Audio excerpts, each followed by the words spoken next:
YouTube channel triple R coaching centre.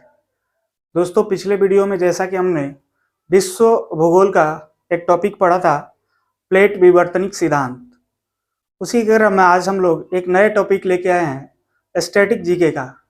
इसका static GK जो कि हम जानते हैं कि एसएससी के बहुत सारे एग्जामों में पूछता है। उसके बाद अदर एग्जाम जो जितने भी होते हैं उसमें स्टैटिक जीके देखने को मिलता है। ठीक है, उसमें स्टैटिक जीके का एक पोर्शन आता है शास्त्रीय नृत्य। इससे बहुत सारे प्रश्न देखने को मिला है पहले के एग्जामों में, और आने वाले जो हमारे एसएससी एमटीएस है उसमें भी इससे प्रश्न देखने को मिलेगा। तो आइए हम लोग देखते हैं कि शास्त्रीय नृत्य के बारे में पढ़ते हैं। ठीक है, शास्त्रीय नृत्य के बारे में भरत मुनि के नाट्य शास्त्र से मिलता है। पूछेगा अगर कोई इस शास्त्रीय नृत्य के बारे में सबसे पहले किन्होंने बताया था, तो भरत मुनि, और उनके कहां से मिला था, नाट्य शास्त्र से मिला था। ठीक है, उसके बाद दूसरा एक पुस्तक है जिसको कहते हैं हम लोग अभिनय दर्पण। क्या कहते हैं उसको? अभिनय दर्पण। अभिनय दर्पण, इसके लेखक कौन है? नंदीकेश्वर। इस पुस्तक में भी शास्त्रीय नृत्य के बारे में हमें जानकारी मिलती है। दो पुस्तक है, याद रखना, एक भरत मुनि के नाट्य शास्त्र में शास्त्रीय नृत्यों के बारे में पता चलता है, और दूसरा जो है अभिनय दर्पण, इसमें भी हमें शास्त्रीय नृत्य के बारे में जानकारी मिलती है। ठीक है, उसके बाद शास्त्रीय नृत्यों की कुल संख्या कितनी है? 8 है।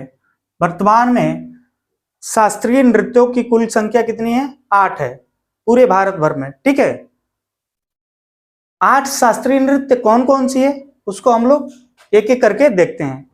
8 जो शास्त्रीय नृत्य है वो कौन कौन सा है, जिसमें पहला जो है भरतनाट्यम। कौन है? भरतनाट्यम। सबसे पहला कौन है? भरतनाट्यम। यह किस राज्य से संबंधित रखता है? यानी इधर जो लिस्ट दिया गया है ये शास्त्रीय नृत्य दिया गया है, और इधर संबंधित राज्य। तो भरतनाट्यम जो है वो किस राज्य से संबंधित रखता है? तमिलनाडु से। इसके बारे में क्या खास बात है? यह सबसे पुरानी शास्त्रीय नृत्य है। यह जो है सबसे पुरानी शास्त्रीय नृत्य है। ठीक है, अगर कोई पूछेगा सबसे पुरानी शास्त्रीय नृत्य कौन सी है तो बता देंगे भरतनाट्यम। ठीक है, दूसरा है उड़ीसी। उड़ीसी जो है वो उड़ीसा से संबंधित रखता है। तीसरा जो है कथक। कथक जो है वो उत्तर प्रदेश से संबंध रखता है। यानी पूछेगा कथक किस राज्य का है, तो कथक उत्तर प्रदेश का शास्त्रीय नृत्य है। इससे एक महत्वपूर्ण बिंदु याद रखिएगा, महत्वपूर्ण क्वेश्चन याद रखिएगा कि वह कौन सा शास्त्रीय नृत्य है जो उत्तर भारत में केवल एक ही उत्तर भारत का है। ठीक है, तो हम क्या बताएंगे? कथक। क्या बताएंगे? कथक। यह एकमात्र शास्त्रीय नृत्य है जो उत्तर भारत में अकेले है। ठीक है, उसके बाद चौथे नंबर आता है कुचिपुड़ी। उत्तर प्रदेश से संबंधित रखता है। कुचिपुड़ी मणिपुर से संबंधित रखता है। कथकली केरल से संबंधित रखता है। मोहिनीअट्टम ये भी केरल से संबंधित रखता है। यहां प्रश्न बनेगा, पूछेगा प्रश्न कि वह कौन सा राज्य है जहां 2 शास्त्रीय नृत्य हैं। जहां पर 2 शास्त्रीय नृत्य है तो क्या बताएंगे हम लोग? केरल है। कौन सा राज्य है? केरल है। कौन कौन सा वहां का शास्त्रीय नृत्य है? तो एक कथकली है और एक मोहिनीअट्टम है। क्लियर है? उसके बाद 8वां जो है और सबसे नवीनतम जो शास्त्रीय नृत्य है वो है सत्रिया। कौन है? सत्रिया। और सत्रिया जो है किस राज्य से संबंधित रखता है? असम से। यानी असम का शास्त्रीय नृत्य कौन है? सत्रिया है। लिखा हुआ है कि सबसे नवीनतम शास्त्रीय नृत्य है। कब शामिल किया गया था इसको? तो 2000 ईस्वी में इसको शामिल किया गया था। कब किया गया था? 2000 ईस्वी में। ठीक है, तो आइए एक बार इसको, इससे यहां से प्रश्न कैसा बन सकता है? यहां से प्रश्न बनेगा कि कौन सा शास्त्रीय नृत्य किस राज्य से संबंधित रखता है या किस राज्य का है, ऐसा प्रश्न बन सकता है। तो इसको हम लोग देखते हैं कैसे याद करेंगे। याद करने का अपना अपना सबका तरीका होगा याद करने का। इसमें बहुत सारा तो डायरेक्टली याद हो जाएगा। पहला जो है भरतनाट्यम। भरतनाट्यम तमिलनाडु।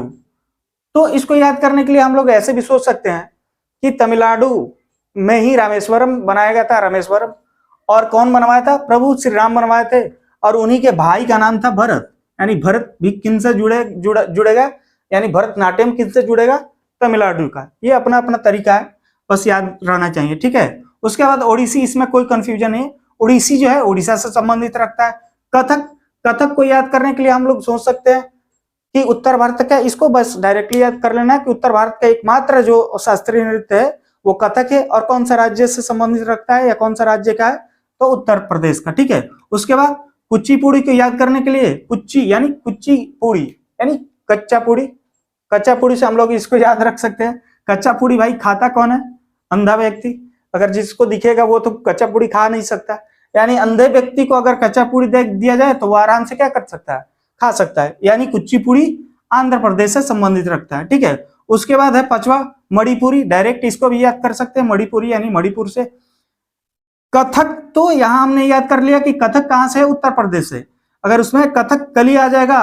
और दूसरा मोहिनी अट्टम, दो ये शास्त्रीय नृत्य कहां से संबंधित रखता है, केरल से, कहां से, केरल से संबंधित रखता है, ठीक है। उसके बाद आठवां है सत्रिया, ये नवीनतम है तो इसको भी याद रखना है कि ये किस राज्य से संबंधित रखता है, असम से। क्लियर है, उम्मीद है कि आप लोग को यहीं पर याद हो गया होगा। अब हम लोग सबके बारे में थोड़ा सा जो महत्वपूर्ण बिंदु है उसके बारे में हम लोग चर्चा कर लेते हैं, ठीक है, एक एक करके। पहला जो है हमारा भरतनाट्यम है। भरतनाट्यम अभी पढ़ा हमने, भरत यानी श्री राम प्रभु वहां रामेश्वरम बनवाए थे, तो तमिलनाडु से संबंधित है।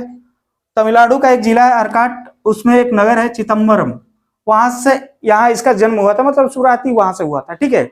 उसके बाद जब शुरुआती हुआ था तो उस समय इसका नाम किस नाम से जाना जाता था, सादिर के नाम से जाना जाता था। किस नाम से, सादिर के नाम से जाना जाता था।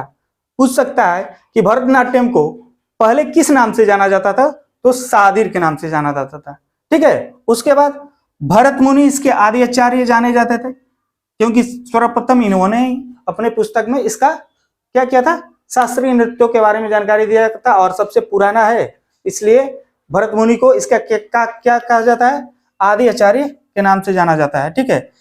उसके बाद तीसरा पॉइंट है, यह मंदिरों को समर्पित है। यह किसको समर्पित है, मंदिरों को, यानी ये डांस जो होती है मंदिरों में होती है। उसके बाद नृत्य का आरंभ जो है वो आला रिपू से होता है, और अंत जो होता है तिल्लाना या थिल्लाना। जैसे कोई भी नृत्य होता है तो एक इसका शुरुआती जो पोज होता है और एक अंतिम पोज होता है, तो शुरुआती पोज को ही क्या कहते हैं हम लोग, आला रिपू कहते हैं, और अंतिम पोज को क्या कहते हैं, तिल्लाना या थिल्लाना, ठीक है। उसके बाद भारत नाट्यम में एक कविता पढ़ा जाता है, और जो कविता को पढ़ता है उसको किस नाम से जाना जाता है, तो उसको हम लोग नट्टूवार के नाम से जानते हैं। किस नाम से जानते हैं, नट्टूवार के नाम से जानते हैं, ठीक है। ये याद रखिएगा कि भारत नाट्यम जो कविता का पाठ पढ़ता है उसे किस नाम से जाना जाता है, नट्टूवार से जाना जाता है। अब अगला ये उड़ीसी, उड़ीसी उड़ीसा से संबंधित है। यह भगवान कृष्ण से संबंध है, मतलब ये जो है ये डांस है, ये जो नृत्य है ये किससे संबंध रखता है, भगवान कृष्ण से, ठीक है। और दूसरा पॉइंट है, यह त्रिभंग मुद्रा में किया जाता है। किसमें किया जाता है, त्रिभंग मुद्रा, ठीक है। वहीं शंकर भगवान जब विष पिए थे तो त्रिभंग मुद्रा में आए थे, ठीक। उसके बाद अगला है कथक। कथक जो है वो उत्तर प्रदेश, कथक कहां से संबंधित रखता है, उत्तर प्रदेश से, ठीक है। इसका दूसरा नृत्य, इसको नटवरी नृत्य कहता है, रासलीला भी कहता है, इसको लीला या नटवरी नृत्य कहा जाता है, ठीक है। यह उत्तर भारत का एकमात्र शास्त्रीय नृत्य है, यह उत्तर भारत का एकमात्र शास्त्रीय नृत्य। उसके बाद पूछेगा कथक किसके लिए समर्पित है, तो यह राधा और कृष्ण की कथाओं पर आधारित है, यानी इसमें किसकी चर्चाएं की जाती है, राधा और कृष्ण भगवान की कथा कही जाती है, ठीक है। उसके बाद कुचिपुड़ी, कुचिपुड़ी यानी कच्चा पूड़ी कहां से संबंध रखता है, आंध्र प्रदेश और तेलंगाना।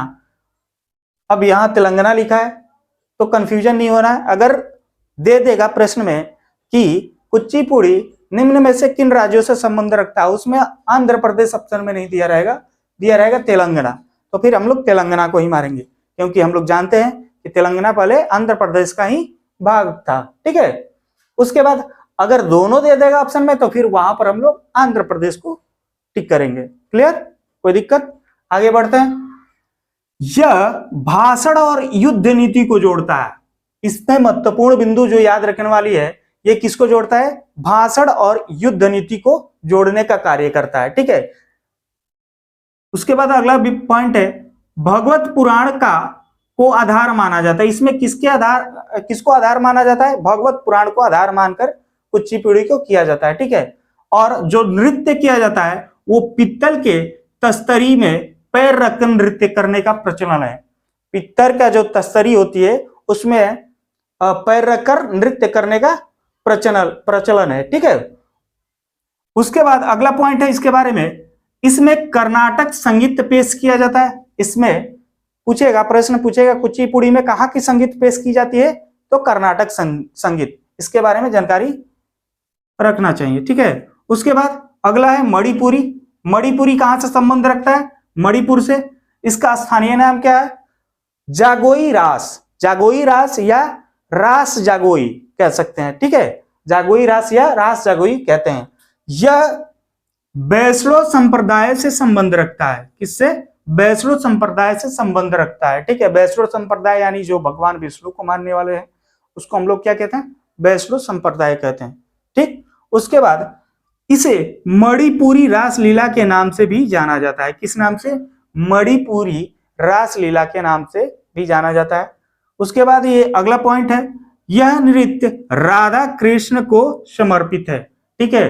देखो ये राधा कृष्ण की कथाओं पर आधारित होता है कथक, और ये राधा कृष्ण के ही कथाओं पर या उनके लिए ही समर्पित है, ठीक है। उसके बाद अगला जो हमारा है कथकली। कथकली कहाँ का है? केरल का। पढ़ा हमने दो शास्त्रीय नृत्य जो केरल का है, एक है कथकली और एक मोहिनीअट्टम। कथकली ये पुरुषों द्वारा किया जाता है। किसके द्वारा किया जाता है? पुरुषों द्वारा किया जाता है, ठीक है। रामायण महाभारत इसके आधार हैं, यानी ये जो नृत्य किया जाता है वो किसको आधार बनाकर या किस कहानियों के आधार के, यानी रामायण और महाभारत के आधार पर ही इसका नृत्य किया जाता है। इसमें दो होते हैं, एक नायक होते हैं और एक खलनायक होते हैं, विलेन जिसको कहते हैं हम लोग। एक नायक हीरो हो गया और एक खलनायक। नायक को कहा जाता है पाचा। क्या कहा जाता है? नायक को पाचा कहा जाता है और खलनायक को क्या कहा जाता है? कत्ती कहा जाता है। इसको याद रखिए, ये महत्वपूर्ण है, ठीक है। नायक को पाचा कहा जाता है और खलनायक को कत्ती कहा जाता है, ठीक। इसमें चेहरे के हाव भाव का क्या किया जाता है? प्रदर्शन किया जाता है।